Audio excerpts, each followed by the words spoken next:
Imagine a world without design and innovation. What would we sit on? What would we cook with? What would we use to communicate and get around? My name is Bridgette Engeler, and I'm a senior lecturer in Entrepreneurship and Innovation at Swinburne. Design is part of our everyday lives and shapes human experience.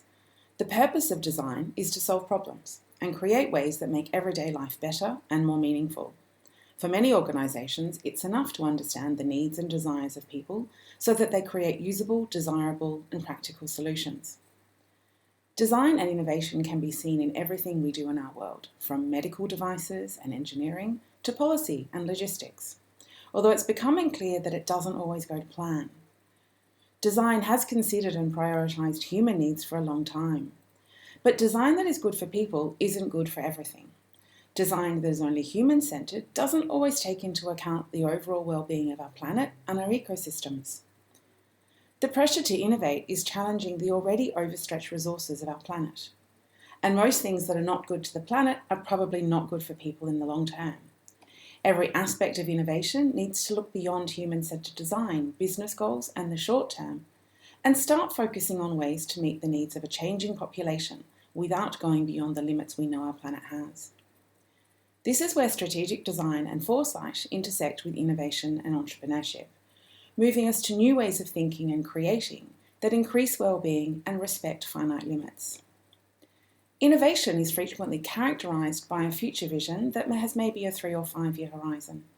Sometimes it's longer, depending on the organisational or innovation context.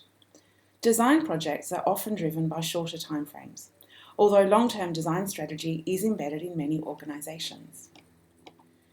While human-centred design has forced us to think more deeply about who we design for and why, it also has unintended consequences. Consequences we don't always take time to consider in our rush to innovate or create the next big thing. When we design solely for people, it's easy to assume that humans are the only ones affected. Perhaps it's time to ask not if our ideas for design and strategies for innovation are any good, but rather will they do good and for years to come. Global pandemic has forced a slower pace in many ways and created a pause in what we once knew as normal. Perhaps now is the time for organisations to reconceive what design means and what innovation can do. To make time to look at problems that cannot be solved quickly, from single-use plastics, some urban development and fast fashion, to deforestation, resource use and data privacy. Perhaps design and innovation leaders could integrate anticipatory thinking and futures literacy to foster much-needed change. Designing with intention, approaching innovation as part of interconnected systems, means we are creating the conditions for different futures. And by thinking radically about the kind of futures we want, we can use design and innovation to create them.